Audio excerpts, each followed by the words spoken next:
खुलुमबाय स्टुडियाव आं उदा इउएन ब्रह्म पाब्लिक बास टार्मिनास जे आफाद दङ बिथांमोना दिनै गोदानै बाहाय प्राय 150सो बास बा विंगारफोर दोनजानाय मोनसे बिथांमोना बास स्टेन्ड दिनै बेखेवदों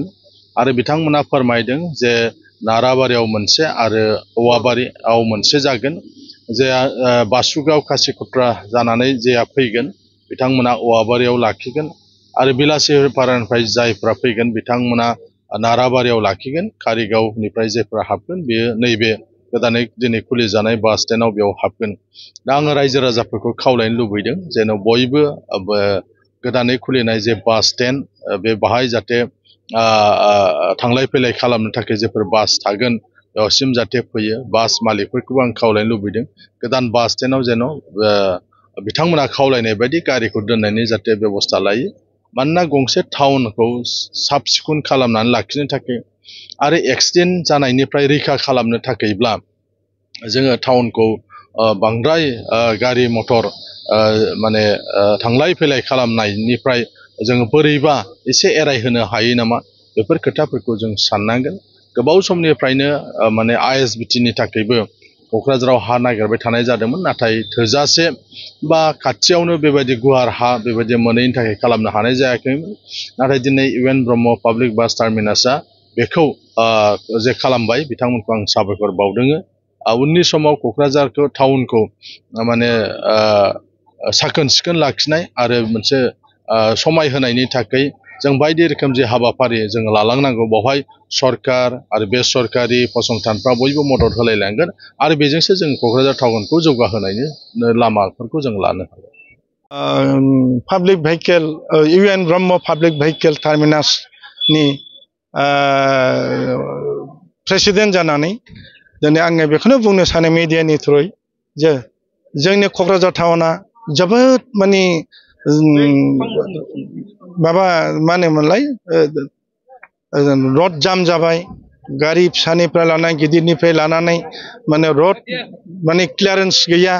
बेबायदि जानानै फैबाय दा बेवहाय गथ' गथायफोरनि सारिदिगदा गारि सालायनाय माने धं गैया बेनिफ्राय लानानै आरो सारिदिगदा माने एम्बुलेन्स बायदिसिना माने जेनेबा धरक माने फायार ब्रिगेड इमारजेन्सि बेफोरखौ लक्ष्य लाखिनानै बेखौ नोजोर होनानै जोङो बे बास टार्मिनासखौ बहुद दिननिफ्राय जिहेथु जों प्रसासननिफ्राय खोनादों बे प्रसासननिफ्राय खोनानाय जि जिनिसखौ जोङो दिनै बास्तबाव जोङो खस्थ' मस्थ'यै खालामनाय जादों दा बे खालामनाया दिनैहाय जुदि दिनैहाय अपेनिं खालामनाय जाबाय दा बेखौनो जोङो बयबो रायजोफोरनो सिगाङाव जोङो माबा खावलायनाय थाबाय जे बयबो रायजो राजाफ्रा आरो गारियालाफ्रा जाहाथे जोंनि बे मोनथाम बास स्टेन्डखौ सहाय सहयोगिता खालामो आरोखि हेफाजाब होयो जेनेबा माने नर्थनिया साहानिया थिग साहानिफ्राय बङाइगाव थङाइगाव फैयोबा जेनेबा ओरै गसाइगाव साइडनिफ्राय फैयोबा जे सापागुरिनिफ्राय फैयोबा ओरै देमलगावजों हाबनानै बे साहा फैनानै थाफैनाय नङाबा माबा मोनसे जों सावरायनायनि गेजेरजों जागोन जे दा बर्थमान सिगाङाव आरोखि जिना हक नाराबारिनिया जाहैबाय बिलासिपारानिफ्राय फैनाय धुबुरीनिफ्राय फैनाय गारिया बेयावनो थाबथागोन माने माबायाव दोननाय जागोन आरोखि नाराबारियाव ओमफ्राय जे सोनाब सानजाथिंनिफ्राय जे फैनाय गारि बासुगाव बहलपुर बे फैनाय गारिया बे औवाबारियाव मोनसे ब्रान्स दङ बे ब्रान्सआव थागोन आरोखि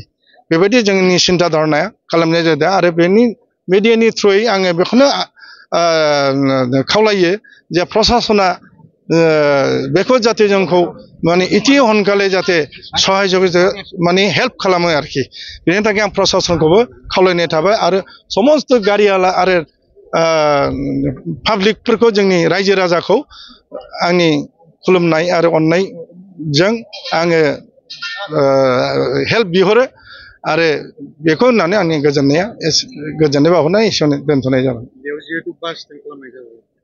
बेथ' नियमावथ' ट्राफिक जामबाथ' बेथ' सम्भब नङा आं खोनानाय मथेब्ला बहुद प्रसासना बहुद सेस्था खालामबाय माने गारिफोरखौ बाहेरायाव लांनो दिननिफ्राय नङा बेयो ज' जाया माने फ्राय धरक बहुद गोबाव बाहाय कयेकटा डिसि माने ट्रेन्सफार जालांबाय प्रशासन ट्रेन्सफार जालांबाय बिनि आगोलनिफ्राय बे सेस्ताखौ खालामदों होननानै जोङो मिथिनो मोन्दों आरोखि दा नंखायनो जोङो बे सिन्ता धारनाखौ लानानै जोंबो हारसिङैथ' सरकारा हायाना बे हिसाबै जोङो सेंग्रा फेंग्रा ज' नांनानै जोङो जयैनो माबा मोनसे खालामनो हायो खोमा सहाय सरकारखौबो सहाय खालामनो हायो खोमा आरो बेकार समस्या बेकार गथ'फोरखौ जाहाथे बाहाय इनभल्भ खालामनानै जेरेखम गारियाला फिसा फिसौ जेनेबा टट' बेफोरबो जाहाथे खामानि जानाय दखान सहर टाउन बेफोर जाहाथे बारायलाङो एसे बिजनेस बानिज्यफ्रा जाहाथे बारायो बेफोरखौ सिन्ता खालामनानै जोङो बे बास स्टेन्डखौ खालामनाय जादों आरोखि जाय प्रेसिडेन्टआ बिसिम फैगोन बेनिफ्राय ओरै टाउनाव हाबनाय समाव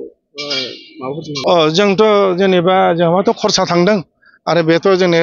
लिमिटेड जायथ' क'अपारेटिभ ससाइटि लिमिटेड नालाय जोङो बाहाय माने माबा आरोखि बियो माने कमार्शियेल आरोखि दा कमार्शियेल गारिफोरखौथ' जोङो कमप्लिट कमार्शियेल गारिखौ जोंथ' गथ' गथाय दङ थांनाय जोंनो टाइम टु बायदिसिना टिकेट हरनायाव जोङो हेल्प खालामगोन गारियालाफोरखौ खुनु खथि जायालासे जोङो माने हेल्प खालामगोन सहाय होगोन आरो जोंनाव थाग्रा जायगा दं थानो हागोन वाशरुम दं दुगैग्रा दं सारिदिक माने सुबिदा दं दा बे हिसाबै आसा खालामो बयबो जाहाथे जोंखौ हेल्प खालामो आरोखि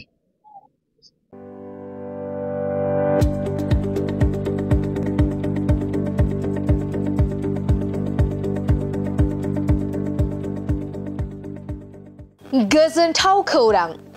माइ सथा स्कुल एबा आंनि फिसा फरायसालिया लानानै फैदों मोनसे गोजोनथाव खौरां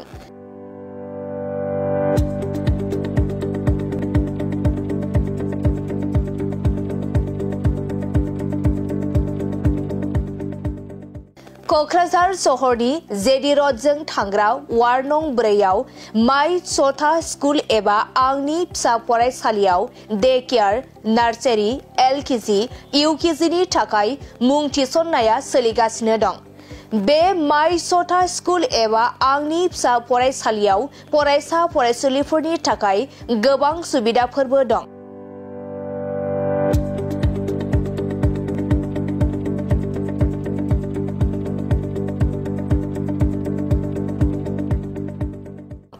अब्ला नोंथाङा माखौथो नायबाय थाखो